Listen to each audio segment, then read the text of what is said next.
Hello, everyone! For reading today, I have an awesome book. I think you're going to really like it. It's called Julius, the Baby of the World by Kevin Henkes. And it's a really great book because our main character here, her name's Lily, and she's a mouse. And she has quite an interesting personality. So we're going to read this book, and hopefully you'll be able to make inferences using the clues the author gives us to figure some things out about Lily. Okay, here we go. Julius, Baby of the World. You mean that bump is going to be a baby? I thought you were just getting fat like Aunt and Mona.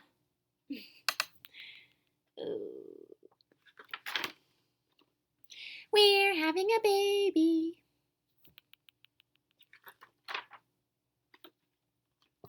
These are for the baby. Before Julius was born, Lily was the best big sister in the world. She gave him things, she told him secrets, and she sang lullabies to him every night.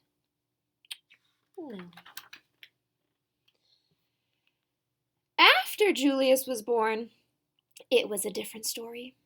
Lily took her things back, she pinched his tail, and she yelled insulting comments into his crib.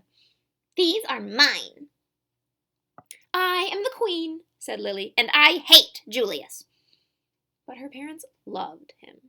They kissed his wet pink nose, they admired his small black eyes, and they stroked his sweet white fur. Lily thought his pink nose was slimy, she thought his small black eyes were beady, and she thought his sweet white fur was not so sweet. Especially when he needed his diaper changed. Julius is the baby of the world, claimed Lily's parents. Disgusting, said Lily. Lily had to share her room with Julius. After Julius goes away, do I get my room back? She asked. Julius isn't going anywhere, said Lily's mother, and he didn't. He stayed and stayed and stayed. Lily was supposed to be very quiet while Julius slept. After Julius goes away, can I talk like a normal person again? She shouted. Julius isn't going anywhere, said Lily's father, and he didn't. He stayed and stayed and stayed. Oh. We love you, Julius. You're beautiful, Julius.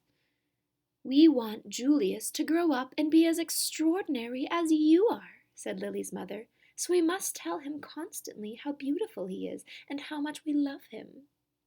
When no one was looking, Lily had her own ideas. I hate you. You're ugly. We want Julius to grow up and be as clever as you are, said Lily's father, so we must sing him his numbers and letters whenever possible. A, B, C, D, E, F, G, 1, 2, 3, 4, 5. When no one was looking, Lily had her own ideas. 3, 8, 1, 5, 9, 6, A, J, K, Z, B, S, C, H. Lily's parents were more than a bit doubtful about leaving the two of them alone together. Lily tried to frighten Julius with her nifty disguises. These are nifty disguises. Baby, what baby? I don't hear anything. She learned magic and tried to make him disappear, and when that didn't work, she simply pretended that he didn't exist. Lily spent more time than usual in the uncooperative chair. Here she is in the uncooperative chair. I hate everything. I'm hungry. I have to go to the bathroom. Uh-oh.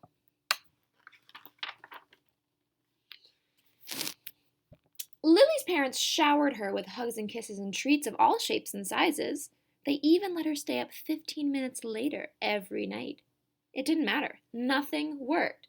I am the queen, said Lily, and I hate Julius. But her parents loved him. They kissed his wet pink nose, they admired his small black eyes, and they stroked his sweet white fur. Julius is the baby of the world, said Lily's parents. Disgusting, said Lily. Lily's parents were amused when Julius blew a bubble. Can you believe it? They exclaimed. But Lily did the exact same thing, and they said, Lily, let's mind our manners, please. Lily's parents were dazzled when Julius babbled and gurgled, Ga ga ga, mao, momo. "Such a vocabulary!" they exclaimed. But if Lily did the exact same thing, they said, "Lily, let's act our age, please." Meh. Lily's parents were amazed when Julius screamed. "What lung capacity!" they exclaimed. But if Lily did the exact same thing, they said, "Lily, let's restrain ourselves, please." One morning, while Lily was busy playing opera, her mother said, "Why don't you put some of that verbal exuberance to good use? Why don't you tell Julius a nice story?" He's too little to understand a story, said Lily.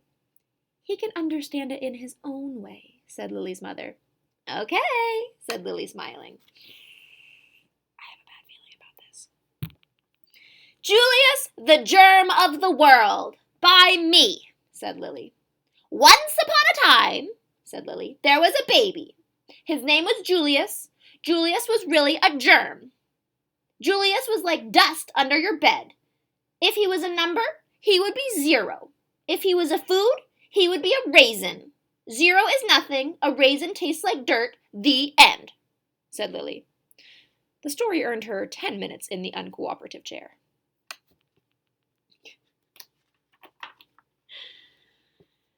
Lily warned her friends Chester and Wilson and Victor about babies. "Trust me, they're dreadful," she said. She warned strangers about babies, too. "You will live to regret that bump under your dress," she said. Lily ran away 7 times in one morning. "I'm really leaving this time," she called. "Who knows where they'll find me?" The same afternoon, Lily had a tea party and everyone came. Everyone but Julius. "His invitation must have been lost in the mail," she explained. Lily had glorious dreams about Julius. And ghastly nightmares, too. Lily's parents showered her with compliments and praise and niceties of all shapes and sizes. They even let her drink her juice out of an antique china teacup. It didn't matter. Nothing worked. "I'm the queen," said Lily, "and I hate Julius." But her parents loved him. They kissed his wet pink nose, they admired his small black eyes, and they stroked his sweet white fur. "Julius is the baby of the world," chimed Lily's parents. "Disgusting," said Lily. When Lily's mother felt up to it, she planned a festive celebration in honor of Julius. All the relatives came. There was quite a spread. "What's the big deal?" said Lily. "Haven't they all seen a silly lump before?" Apparently not. All afternoon, the relatives hovered over Julius. They kissed his wet pink nose, they admired his small black eyes, and they stroked his sweet white fur. "Disgusting," said Cousin Garland. "What?" said Lily. "Julius," said Cousin Garland. "I think his wet pink nose is slimy. I think his small black eyes are beady. And I think his sweet white fur is not so sweet. He needs his diaper changed." "You're talking about my brother," said Lily. "And for your information, his nose is shiny, his eyes are sparkly, and his fur smells like perfume." Cousin Garland was speechless. "He can blow bubbles," continued Lily. "He can babble and gurgle, and he can scream better than anyone." Cousin Garland tried to slink out of the room. "Stop," said Lily. "I am the queen. Watch me closely." Lily picked up Julius. She kissed his wet pink nose. She admired his small black eyes, and she stroked his sweet white fur. "Your turn," said Lily, handing Julius over to Cousin Garland. "Kiss, admire, stroke," Lily commanded.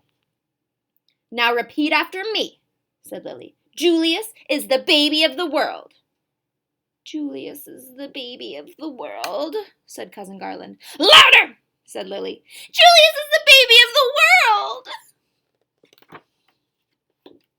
And from then on, he was, in everyone's opinion, especially in Lily's. We're almost twins. Okay, kind of a fun story, right? So your job is to figure out what is Lily's problem in this story, or in this case, who is Lily's problem. But then her mind changes in the end. So how did she solve the problem, or how is the problem resolved? So what is her problem? How does she solve it? All right, leave a comment, and I can't wait to see what you say.